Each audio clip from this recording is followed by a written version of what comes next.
Welcome to the South Texas Amateur Tour Podcast, The Power Hour, with your hosts,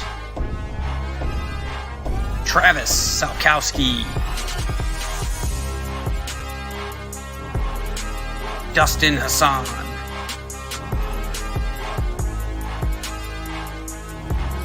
Casey Graham, Jason Bird, and Michael Germanuelian.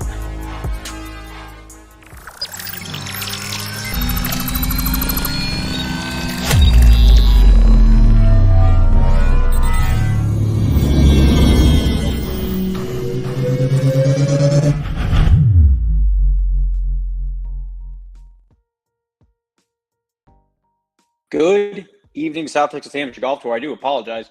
Computer was a little slow to get started, but how is everyone doing? Good to see you. My name is and continues to be MD. Welcome to the South Texas Amateur Golf Tour Power Hour. It is Tuesday night. It is February 27th. It is 7:01. We're right on schedule, so I'm pretty happy with that. Guys, welcome to the show. Glad to see Scotty Williams working on a brandy old fashioned up in the house.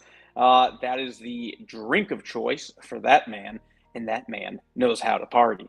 Guys, thank you so much for hanging out tonight. Got a really fun show for you. We have a couple of guests who we will announce as we go along. But we're going to talk a little bit about what is going on around tour. We had an off weekend this weekend. I don't know if anyone else had a chance to play golf.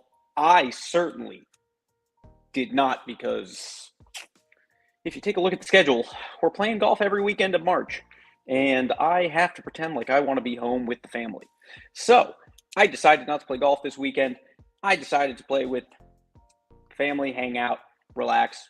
Hope everyone got some time to go practice at Willow. I know that we had some ambassadors heading out to Kissing Tree to go get some prep for the official start of the Greater Hill Country Division, March 17th, Kissing Tree, two-person 666. That is going to be a really, really fun event. Yeah, so we got some stuff to talk about. Casey Graham hadn't really played golf either. It took me like a week to just recover from San Pedro. So Casey played basically 2 full days. I'm sure he needed some time to let his body recover. I'm exhausted just thinking about match play, which, I mean, if anyone else out there is thinking it, what the fuck happened with that weather? Cold and windy and brutal. It was 87 degrees out today. Like, what the heck? I could have easily walked. I could have easily played more golf. I'm looser, feel better in the heat. This is Texas, goddammit. Besides the point. Guys, it's just me tonight. Travis is indisposed. He hurt himself saving a family from a burning house. Don't look it up. So he was unable to join us tonight. Unfortunately, we do wish him a speedy recovery. So it is just me. We're gonna work on this together. We're gonna figure out what we're doing here. What we are doing here is going to talk a little bit about Willow. Willow coming up this weekend, Sunday. That is March 3rd. That is the new event. That is the event to replace, not really replace, it's the makeup event that we missed in February in part of that cold stretch that we didn't want to go play golf in. But that being said, I was joking. That's why I said don't look it up. So don't worry. He's fine. He just couldn't be on tonight. I'm just giving him a reason to look like a hero. That being said, we're back on track. Willow coming up this Sunday, guys. 666. It is going to be modified alt shot, scramble, and best ball. We have a whole bunch of good golf. It is a sold-out event. We do have a special announcement coming up later, but the second notice to players, there will be a third notice to players, but a second notice to players has been sent. Facebook and SouthTexasAmTour.golf. The website is up to date and is updated with the current pairings, starting holes, all that good stuff. So we have that to look forward to. It's going to be a beautiful 80 degrees and kind of absolutely perfect to go play Willow. Willow, we haven't seen Willow since last season, early into the summer season, where our friend of the show, Mr. Seth, fired off a disgusting, I believe, 60. Oh, God, I forget. 61. Can we confirm that? That was a 11 under 61. Casey Graham, confirm for me that Seth shot a 61. We had Jeremy Jaramillo lose and shoot 67. I rattled off a 69. Willow's a fun course. We got some people playing this weekend that do enjoy Willow. But Willow is going to be playing. I think Willow will play pretty good. Willow will play interesting. It always does. It's a fun golf course. I think anytime that you're playing alt shot at any point, whether it is 6 holes, 9 holes, or 18 holes, it becomes a challenge. The last stretch of the 18 holes is going to be a little bit tricky for some people, having to play alt shots. So that'll be fun as always. But we love a good shotgun start. That means that means a whole lot of people are coming in at the same time, leaving at the same time. But it typically means that we are all getting home for at least something to do in the afternoon, which not always the case for third, fourth, or fifth flight. And staying sunny a little bit later in the day, which we always love. So let's talk a little bit more about Willow. Willow is going to be lift, clean, in place. We always know that. We're going to be doing that pretty much throughout the season. Yes, Casey Graham. If you guys, I don't know if you're new to the program, if you are, welcome. But Casey Graham is our resident scoring expert, our resident scoring guru, scoring aficionado. Really, he just has the best handwriting out of the ambassadors. So he's also the tallest next to Sean Vidal, so he can reach up higher and get all the names. So fun for Casey Graham. Even more fun for Dustin Hassan, who's going to test his math and kind of burn his retina staring at a computer screen as he checks off scorecards. But we wish them well. Willow's going to be fun. Willow's going to be fun because we are also going to be getting a chance to earn double points. We like double points. Why do we like double points, you might ask? Well, I will tell you why we like that. That's because more points means this. Point standings. Point standings get separated. Point standings get harder, and the names on the leaderboard change. So let's talk a little bit about point standing. Let's talk about where we're at in the point standings after the fourth event at San Pedro Match Play, which was a rousing success. We'll have our winner of the South Texas match, at the San Pedro Match Play event, Andre Ramirez, and good friend of the show, my partner for Willow, Brad Gilbert, joining us later on tonight. But let's take a look at our new top 10 standings.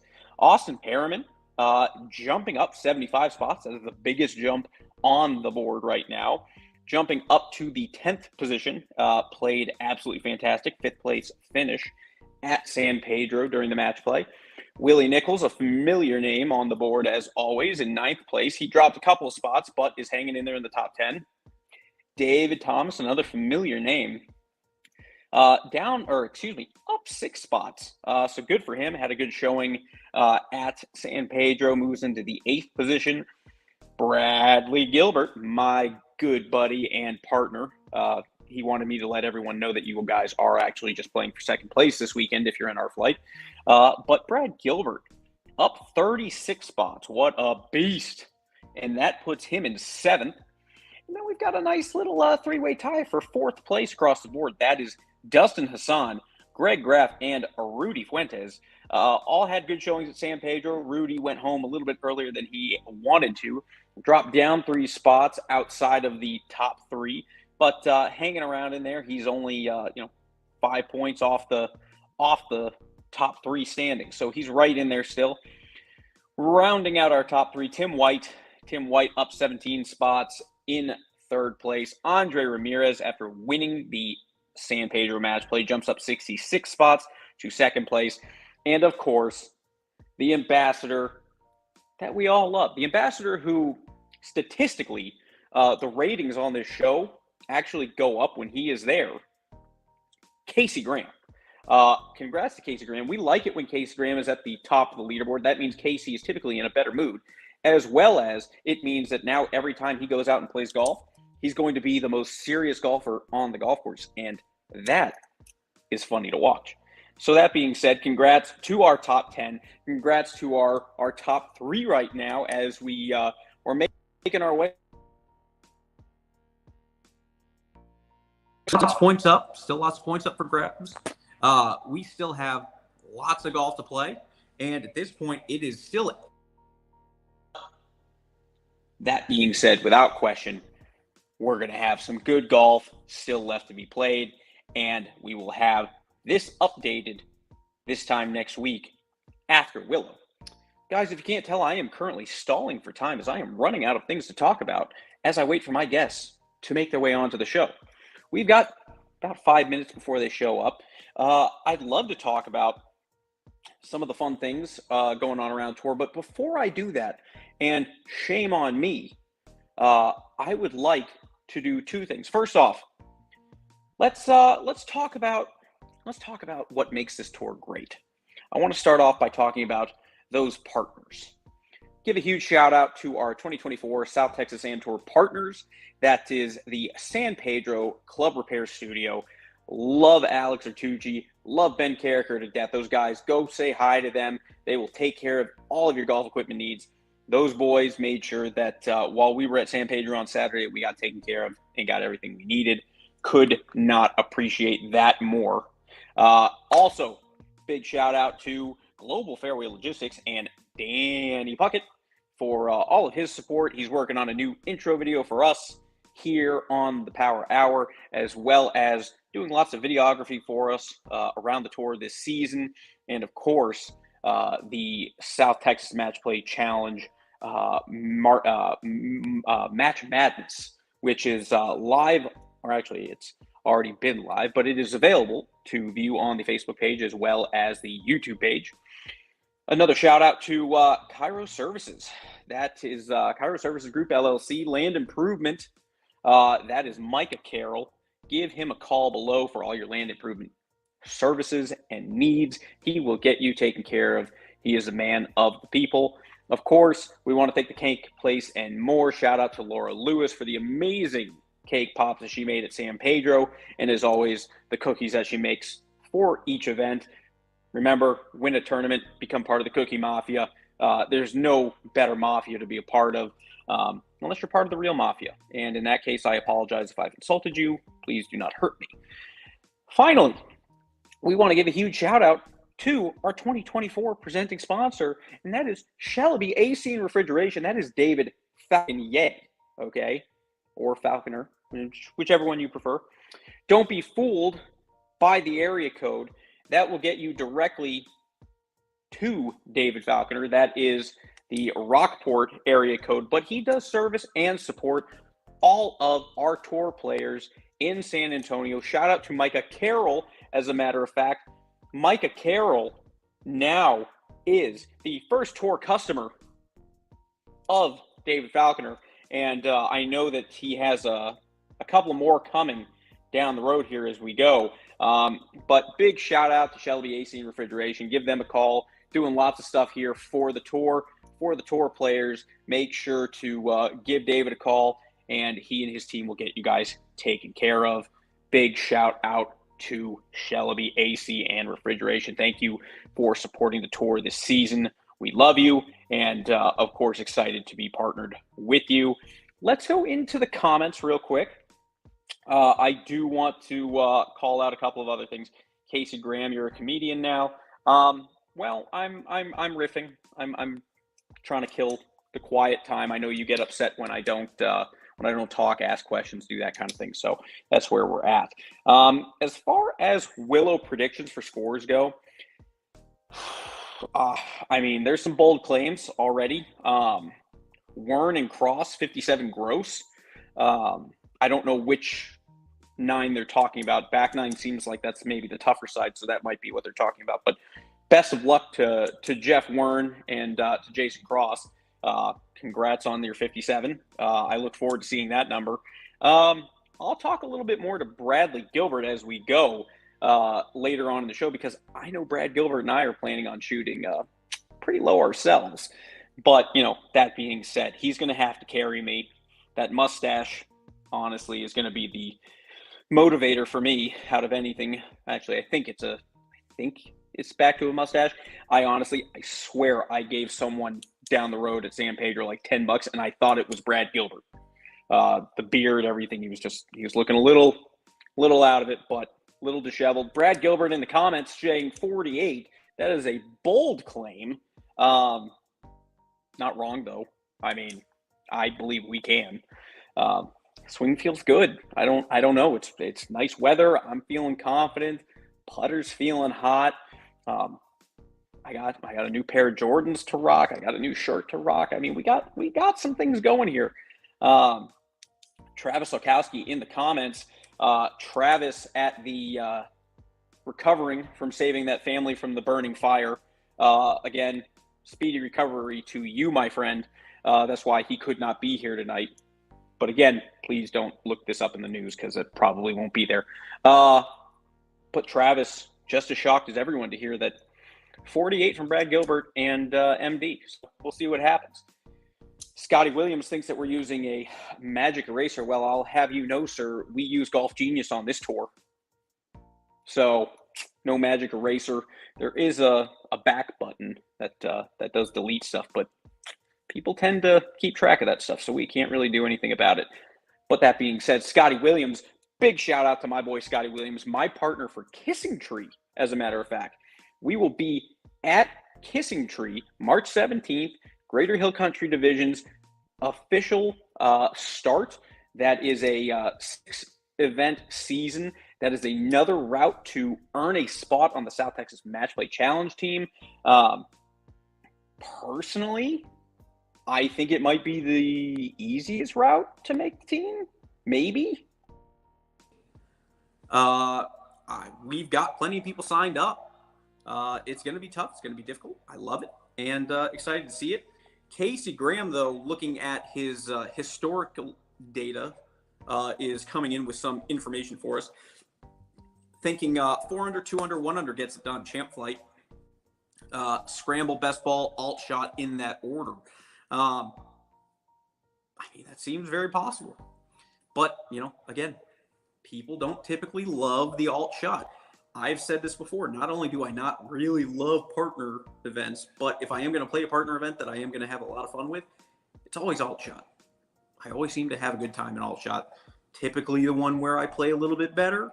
But Casey Graham is not only is he the official scorer of the South Texas Amateur Golf Tour, he is the official historian of the South Texas Amateur Golf Tour. So if anyone is going to be able to provide some sort of insight around scoring and make some good guesses, it's Casey Graham. And for those of you who are new to the tour and have not seen Casey as we get closer to the end of the season, wait till he starts doing his predictions on what is going to win the season. Wait till we get to the playoffs where he starts doing what the cut line will be. He takes that pretty seriously, like probably more serious than some like some of those people who do. I love you, buddy. I know you take it super seriously. Jeffrey Wern, granted, I've never met my partner, but I am thinking we could shoot those out of second flight. I've played with your partner.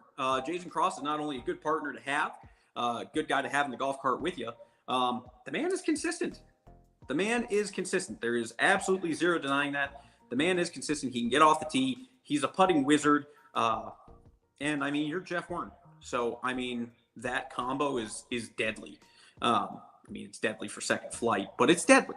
And so, we got nothing but love for you. So, I look forward to seeing your score. I will be thinking of you guys as Brad Gilbert and I go kick ass. So that being said, it's 7:20. I told Brad Gilbert to be on at 7:20. He's not. Fortunately, someone who knows how to be here on time is Mr. Andre Ramirez. But you know what? That sounds like a guy who wins tournaments too. So let's go ahead and bring out Andre. Andre Ramirez, San Pedro Match Play winner of the program. What's up, MD? How's it going? Oh, man. It is going. I'm sure it sounds.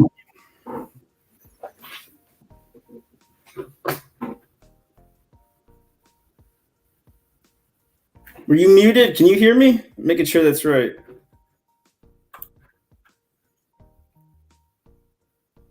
Nope, it says you're muted right now. Everything you just said, yep, one more time. We're back. We're back. I apologize. Headphones reset. We're good.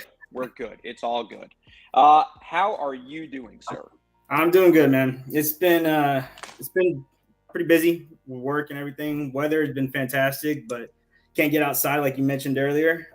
But March is coming up, which is a lot of golf, so looking forward to that. March is coming up, and it is a lot of golf. That being said, I was waiting. I wanted you to be on the show. I'm here to tell you, good sir, someone dropped out of the event this weekend. Okay. They were champ flighters, and of course we're going to have to replace them with other champ flight people.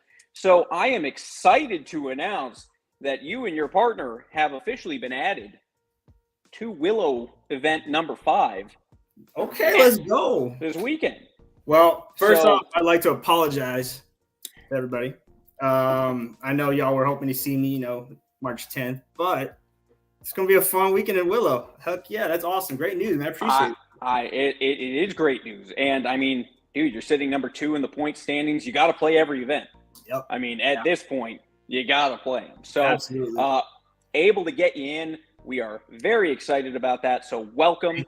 Very, very cool. And before we go any further, it looks like, I think it's Brad. I'm looking at the video, and it doesn't, I mean, it certainly looks like a dude, and his name says Brad, but by God, if it looks like Brad, I'd be surprised. What did he do? Oh my God. Sir, what's up? That is Brad Gilbert. Can y'all hear me? Partner. We can hear you, buddy. How are you doing? Good. How you guys doing? Great. Man, it is a beautiful Tuesday night. It's 7:23. I'm talking golf. I got a golf tournament this weekend. I mean, just found out I got a tournament. I can't be happier. Yeah, it's kind of unfair having Andre at Willow. I think he's not in our flight, so I don't care. Yeah, that's fine. He's not in our flight. If he was in our flight, it'd be a different discussion. But we are okay. Yep. So welcome, Brad. Welcome, Andre. Appreciate you guys joining the show tonight. Guys, lots to talk about.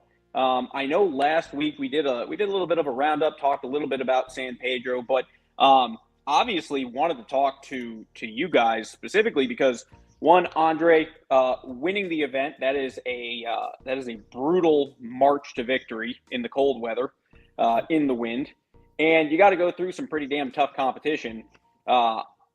And part of that list of people, I don't think you had to play him, but by God, if you're looking at the leaderboard, you don't want to have to play him.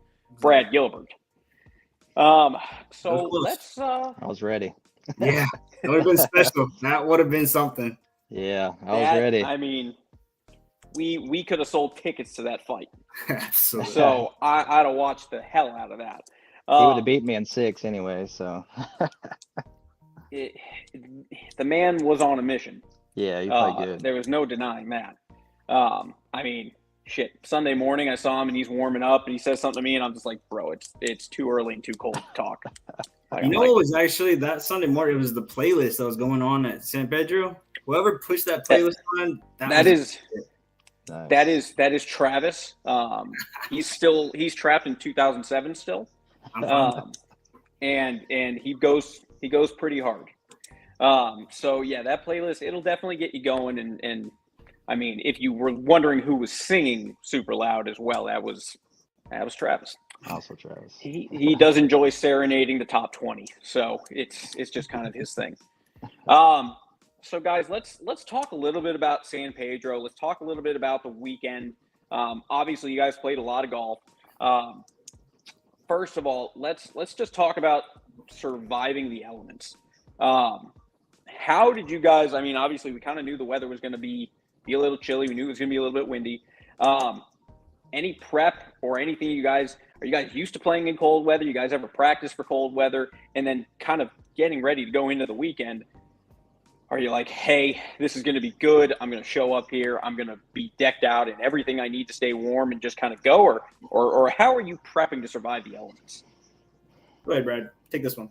Well, I'll just say when we were supposed to play Willow, I actually played the practice round that Saturday, and it was probably 38 degrees, or I think the warmest it got was like 40 degrees, but the wind chill was like 36, and it was raining and misty, and I think that was the best preparation, I guess. But because I realized how many layers of clothes I actually needed for similar weather.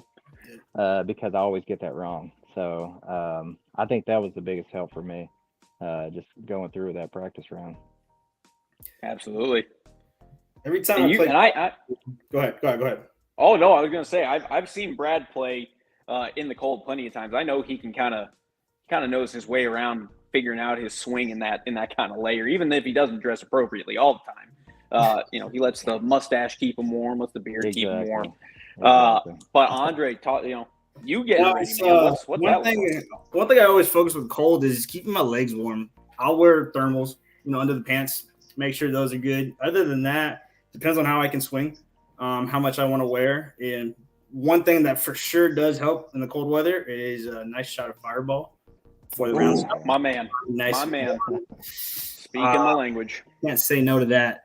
But that weekend with the weather, I think after Saturday experiencing that, Sunday just accepting it more helped out a lot. I think I got sunburned on Saturday, which was crazy.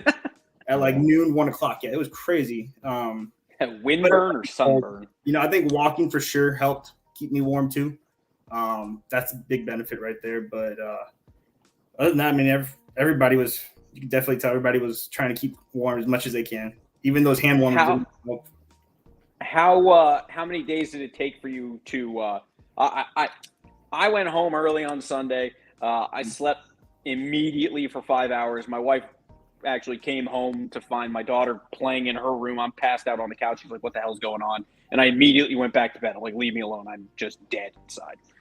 What was the recovery for you guys? Like 2 days, full of golf, full of walking, all the weather. I'll say one thing for me. This first year playing competitive golf has been first time in about 10 years. So I play once a month, maybe, recreational for fun, but I have never played that much golf in one day on that Saturday. And granted, it was irons only, 9 holes, but everybody played almost 5 to 6 rounds. My legs, my feet, when I got home, I passed out. Took a shower. I think we got Chipotle that night. I ate, took some ibuprofen, vitamins, as much as I could, and then just passed out. And I don't remember waking up in the morning. And I do remember waking up, though, and I was just like, I don't know if I really want to wake up. I'm so warm. I'm so comfy. It took me a while. I mean, I'm not that old. I'm only 30. Yeah. Still got some age in me and years in me. But, man, first time in a while that it took a toll on me. Must be nice. We're just talking about hours. It literally took me about 5 or 6 days. This old man. I was wore out after that. But it was worth it. It was fun. Oh yeah, absolutely. I mean, it is an absolute grind to get through that. And the recovery on your body is just as important as the preparation for it. Because you think about where we're at in the season now. I think we've got 3 off weeks between now and the end of the spring season. It's just a shit ton of golf going on. So kind of getting in that mindset. Casey Graham did have a question, a couple of questions out there. So let's start with that. Brad, how did you adjust with the clubs and ball in the cold weather? What kind of yardages were you kind of accounting for? How are you kind of prepping for that?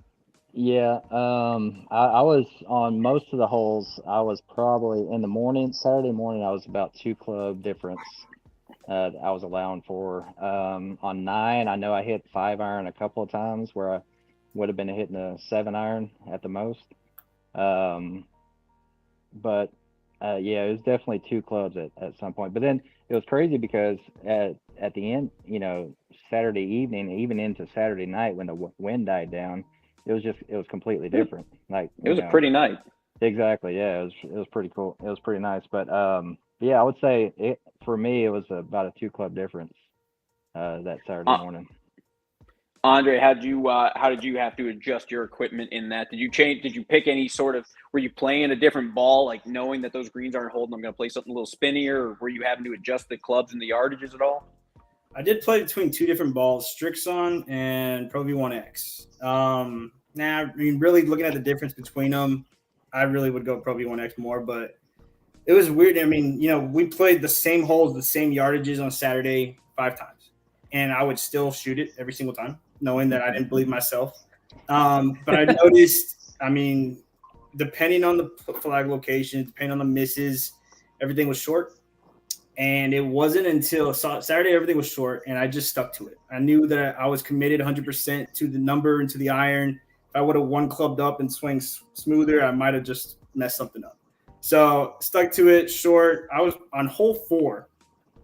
Every single round Saturday, I hit 7 iron, which I think was about 182 downwind. And I pretty much landed 5 to 6 feet in front of the green every single round, every single time. Every time. Yeah. And it wasn't until Sunday.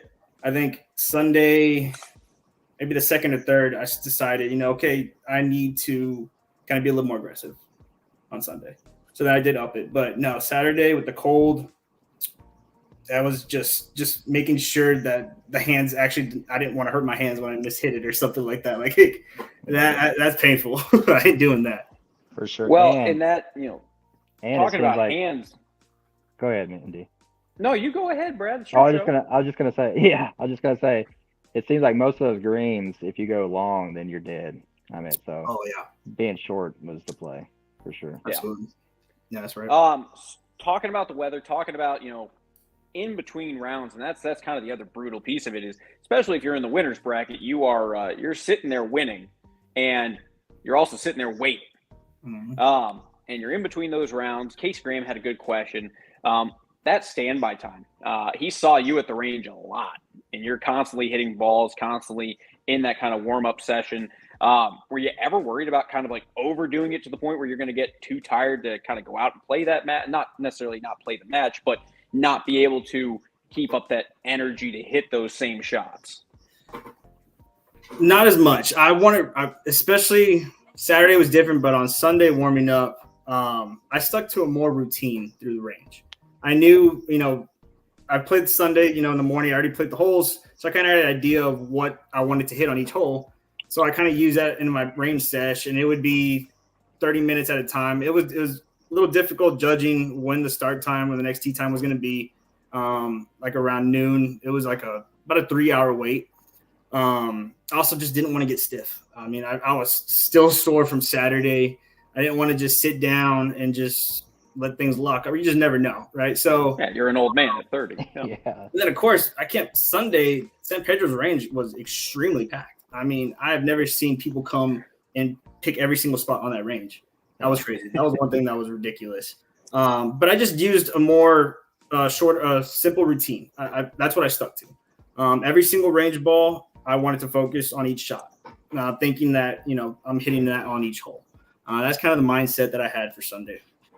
Yeah, that's awesome. That's such a critical thing to be doing, not only just kind of in this event, but in general, like going out and practicing with a purpose. It really does bring such a value to getting out on the golf course when you do that.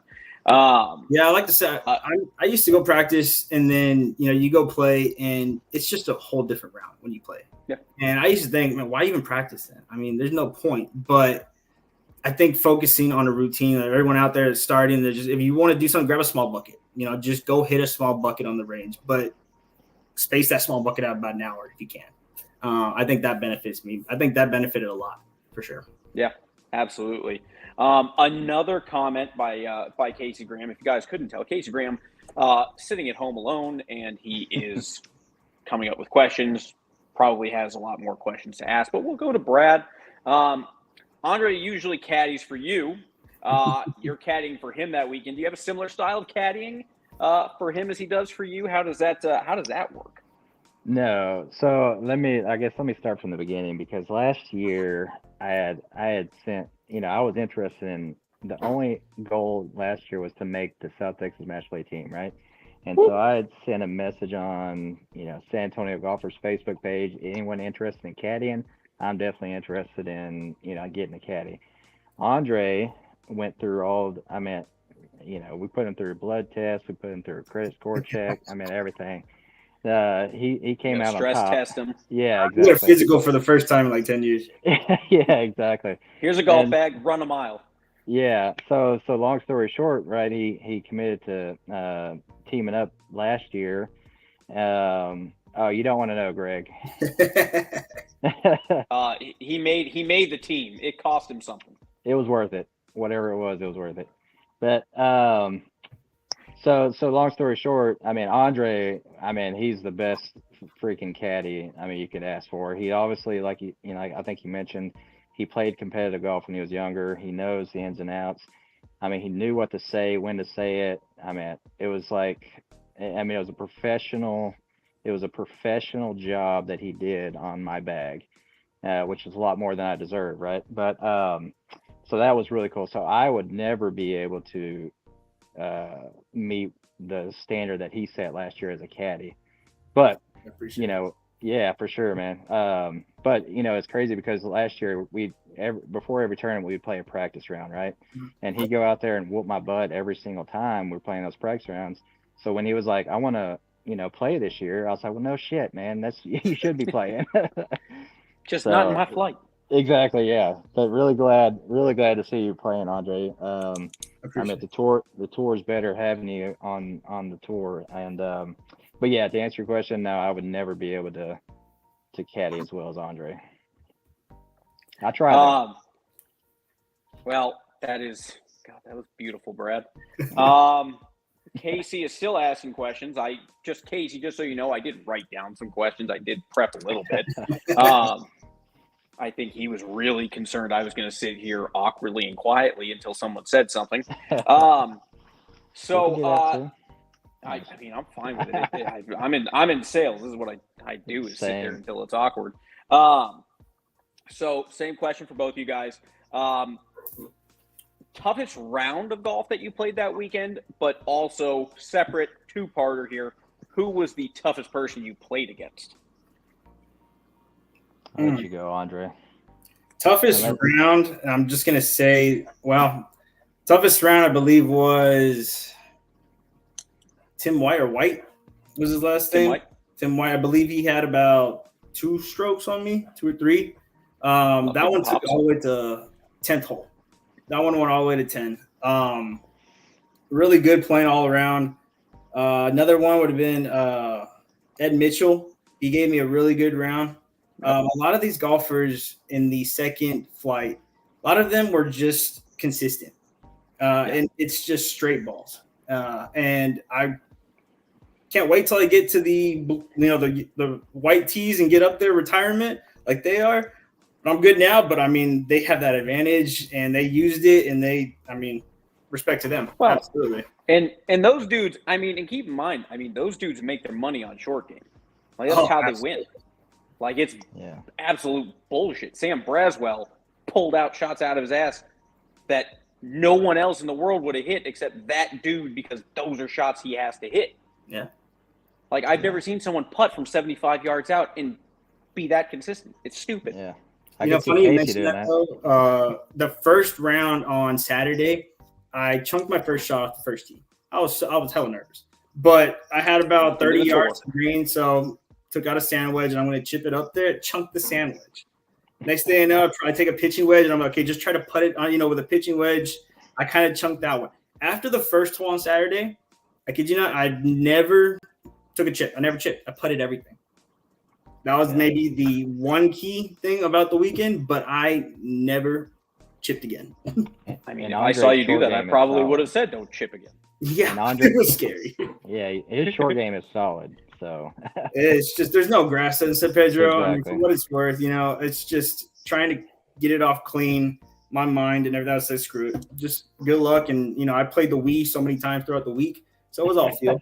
Had the Wii controller in my hand. I knew it was good. That's hilarious. It's champions are built on Nintendo Wii. Mine sits here. I have played it during off season. I'm like, we're just gonna work on rhythm, baby. Just work That's on right. rhythm. That's so Gotta accurate. love it. Absolutely. Yeah.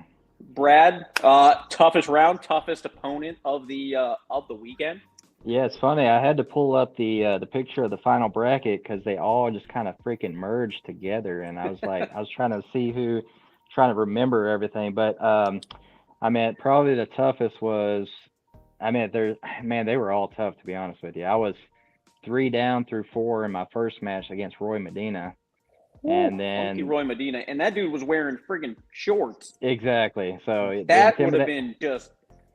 So he had me intimidated right away. Went friggin' 3 up right away, but managed to come back. But I think John Harder was on the episode last week, and he mentioned that comment I made after our match. I was like, man, I felt like I got better after that match, and it was because I was in several situations where it was like I have to hit a good shot right here, or I'm not. This is it. I've got to execute right here. And I ended up pulling, the shot off most of the time. Chipped in a couple against him, and we went to like 2 or 3 extra holes. But I would say the toughest match, though, probably was against Austin on Sunday morning, Austin Perryman, because he was just playing so good, and he just wore me out with he'd get up and down from everywhere, and it's so you're rooting for him at the same time because we're good friends and everything, and I love to see it. But I was rooting for him and I was happy for him, but I was putting so terribly that I 3-putted on 8 to give him the hole on 8, and then he took 9, or we tied 9 or whatever, I don't remember. But the putting was just terrible that round. But yeah, he was playing so good. So I would probably say Austin's match on Sunday morning. I mean, that talk about someone who played steady all weekend. Austin Perryman was just, he was on a different level. Yeah. And he had to play a lot of good people to get there. Absolutely. So big shout out to Austin for his playing. For you guys both, what were some of the best shots you hit over the weekend? Any badass chip-ins? I know Nick Lewis commented earlier that he's got a video of you dropping a 35-footer on Casey's 50-footer. Nice. That was just to tie the hole, though. So and to Casey, and full disclosure, I forgot about the stroke that I had on hole number 4. So when he dropped that bomb, okay, well let me go back a little bit further and say I hit number 4 green probably 8 out of 9 times that week, and I was probably pin high every single time. It was a hole that I felt comfortable with the tee shot. And as soon as I get and play Casey, I duff it I lay up halfway to the green. So it's dead center fairway, but I had to, pitch a wedge up there and land in the front of the green, stopped. And then this guy drains whatever 45 footer for birdie. And I forget that I have a stroke. So I reach down and pick up the coin, and I'm starting to walk off. And my caddy, Nick, was like, what are you doing? This is a putt 3 for 2, and you can tie it. Albeit I'm 35 feet out. And I was like, oh shit. And so to Casey's credit, he let me re-put down the coin and actually hit this putt. And it was probably the only good putt I hit all weekend. And it was literally the last revolution. That's a very great graph of him. Yeah, exactly. Yeah. Yeah, so to his credit, he let me putt that out still, but yeah, it held on the lip for half a second and then dropped in the last revolution. But it's the only good putt I hit all weekend. Nice. Andre, you played plenty of golf. I'm sure there's a couple of highlights there. Let's be honest. Thinking about Saturday and Sunday, it was all over the place. It was scrambling, and it was just keeping up. I think I birdied hole 5 maybe once, and that was maybe my only birdie besides my favorite shot. And it was the last hole on Sunday versus Casey. Going into 7, unfortunately his second shot went over the green. And then how, on hole 7, that pin location was tucked left. Anything that went past it just kind of went down. Again, that's just how the course was. But he ended up bogeying. I believe I made par on that one. And then going 2 up into the last 2 holes on Sunday, the last match, it felt different. Going into hole 8, that pin location was tucked so far back there. I think it was maybe 72, 75 yards. I just told myself, I felt different. I didn't tell myself, just commit to whatever you want to do. And that, I think I took a 56 or 52 and just 3/4'd it, and it stuck to about 5 to 6 feet. And that was probably my best shot of the tournament. And draining that putt to close it out really felt like a accomplishment. So I mean, I know it's the last one, but like I said, it was tough all weekend. The last hole that you'll win on is an okay hole to say was your favorite. Yeah. So that being said, we're talking about those greens, talking about those pin positions. Some of those were just, the dirtiest, just go fuck yourself pins on the planet. There is a recent house fire saving hero, Travis Olkowski, commenting, what was the best hole location? What hole location? Let's actually do this. What did you think was the hardest hole location of the weekend? What did you think was the best hole location of the weekend? Hardest right off the bat was, I believe, Saturday, hole 9. No, not talking about Sunday, hole 9. It was Sunday hole 9. Yeah, I agree with that. Yeah, that was tucked just on like a little hill on the left. And then if you went left, if you were in a putter chip, you went into a valley, and then the pin was right there. That was crazy. I mean, I think that location was, with the hazard on the left too of the green, that was mean. That was a very mean location. I saw quite a few putts miss from on top of that hole, putting down, even short putts, that once you get past that hole, it's gone. That slider. So, yeah, I agree with that. That was toughest. I think 8 got underrated for the level of difficulty. I agree. And I was going to ask you guys, how did y'all play 8 on Sunday into the wind? brown spot in the front and hit it to actually I take that back. With Keo, that was the first time I missed that green all weekend. But I played it to the front of the green, and it just got a bad kick and just went straight forward. But I mean, the rest of the weekend, Saturday pin position, I went right at it down the left side and kicked it up to 8 feet 6 times in a row. Yeah, nice. Saturday was a good location for that hole, at least. Yeah, that was. It was very short. I mean, it was 64, I think, on Saturday. Yeah.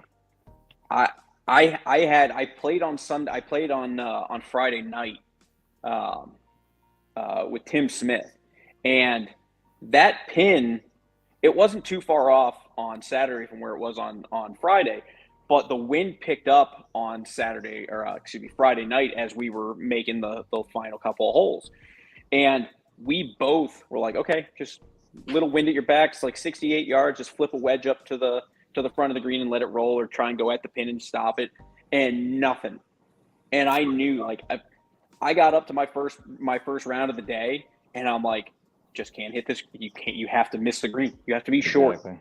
Yeah. I don't know how many people I watched just hit the front of the green and go straight through it. Yeah. That was a tough hole. Yeah, it was tough. I would say my favorite. Oh, go ahead, Andy. No, go ahead, buddy. I was just gonna say my favorite pin position is probably number 2 on Saturday in the far left. Was it Saturday in the back left? Saturday back left side, yeah. It's almost like with that little green, cove guarding it. Yeah. It's almost like that green. There's not a tough pin position, but that was surprisingly. I enjoyed that, because if you went long left, that's gonna be a tough up and down too. Yeah, I did, and I lost that. Yeah. I did go long left.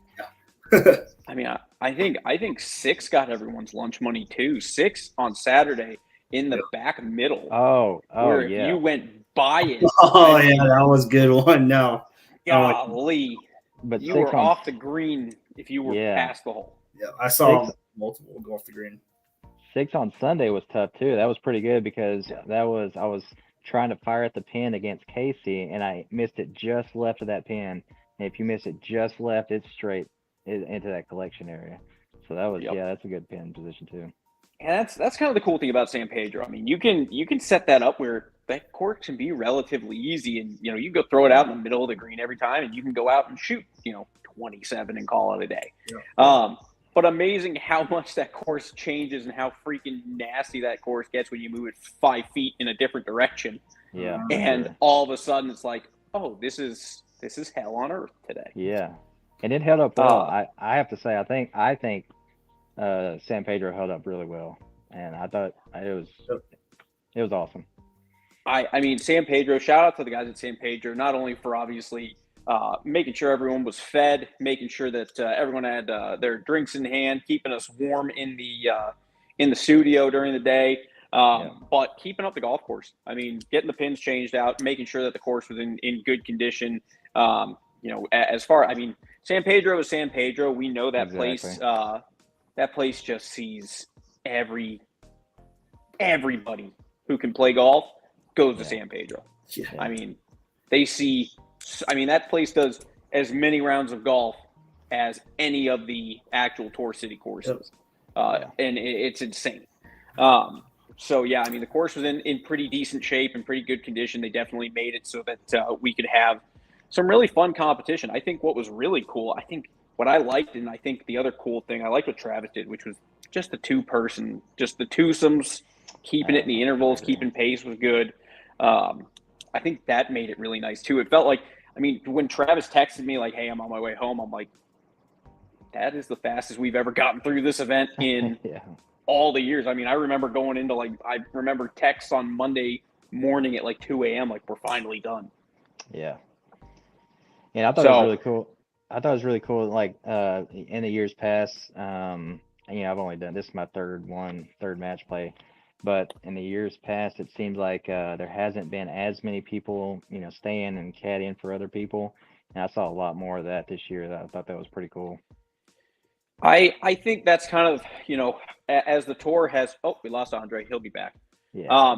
I think as the tour has grown, especially coming out of COVID and the last, 3 years, 4 years, not only, the tour selling out every single event, more participation, more golfers, more people that the golf community in Austin, in San Antonio is just so tight.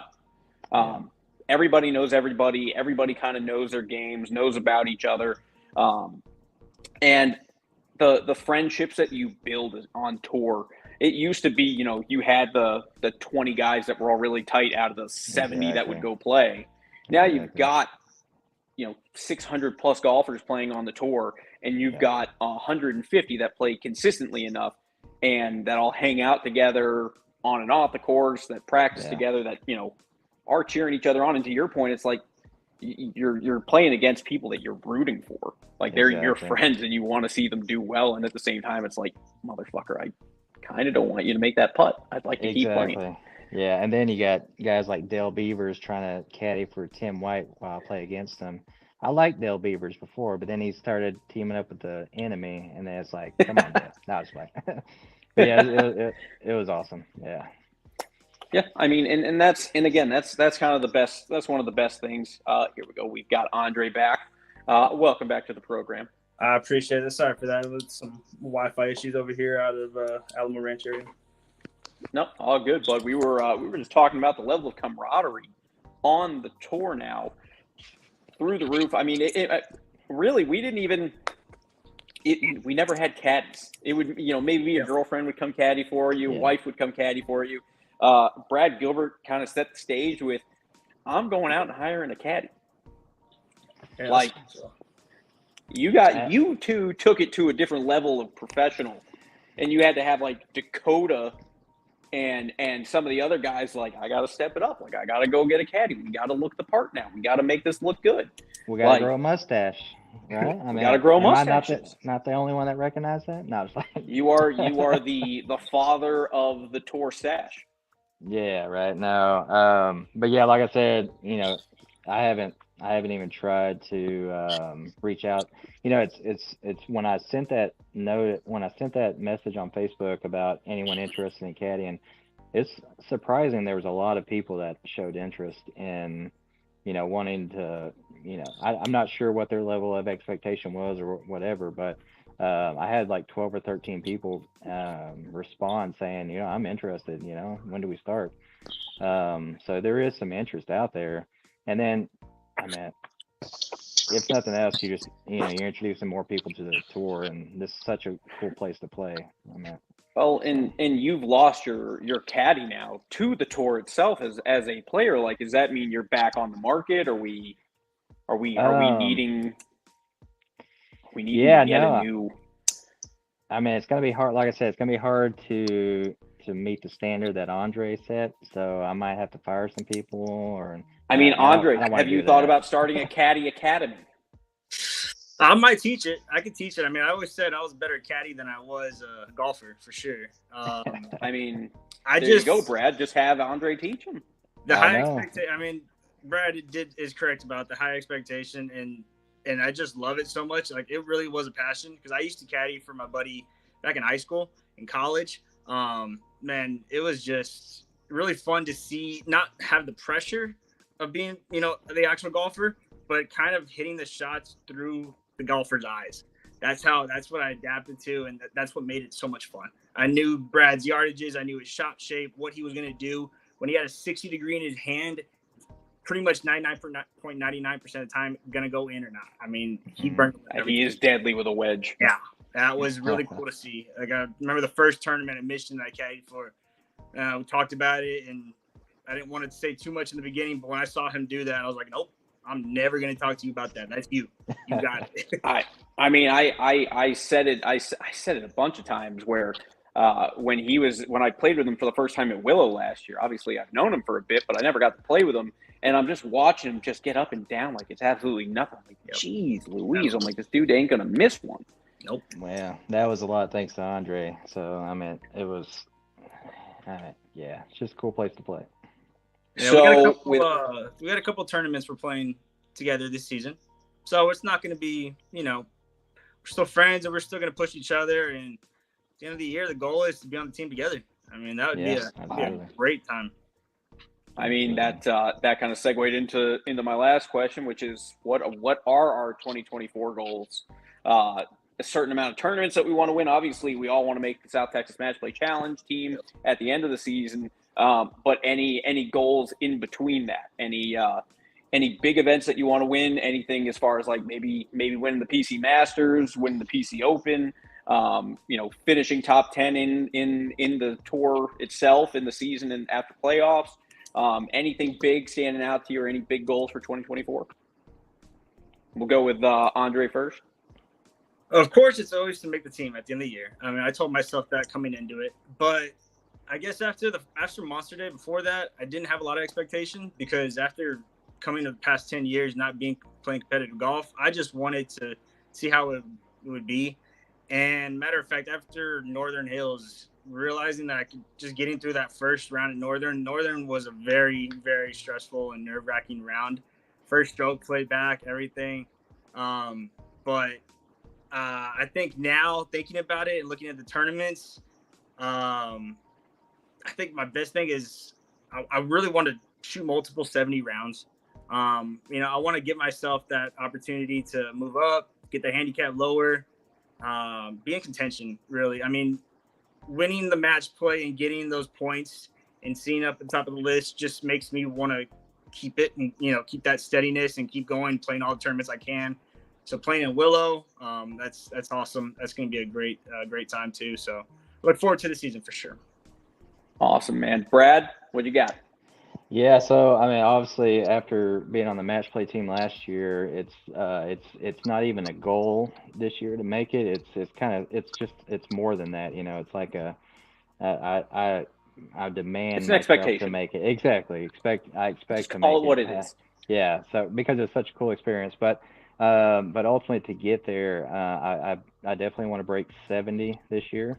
I've had 2 rounds. I've had a 200 and a 1 under, but nothing in the 60s. So I want to shoot in the 60s this year. So that's my main goal. And obviously get some wins on the board, maybe with a host of a famous podcast. Exactly. Starting at Willow. Starting at Willow. Is it true, well, though, at the end of the season, you get a jacket, too, if you win it? I mean, if you win one, I'll buy you one, but no. Oh, okay. The Masters, you get a jacket. At the PC Masters and the PC Open, we have the plaid jacket, and we have the gold jacket now. And if you win, yes, your name goes on it on the arm there. You get your picture taken. Expectations are that you're going to rock that thing for a couple of days and take the jacket out to eat, take the trophy out to eat, all those good things. So nothing if you win the whole kit and caboodle other than getting to say you're the number one player on tour and get a nice little gift card if you're wanting some new equipment, new clubs, new apparel, what have you. So there's definitely a lot of good things that come with winning the whole thing, even if you don't get the jacket. But I'll buy you one. I got you. But I'm just a little bit longer on the left than I am my right. Perfect. I like it. Well, gentlemen, appreciate you guys hopping on tonight. Appreciate you guys talking a little bit about match play, talking about 2024 goals. Andre, super excited for your first official full season on tour, and that we were able to get you in on Willow this weekend. That's freaking awesome. Got to keep repping and keep running the table there. You're sitting number 2. Casey Graham is maybe shaking in his boots just a hair. Now knowing that you're playing.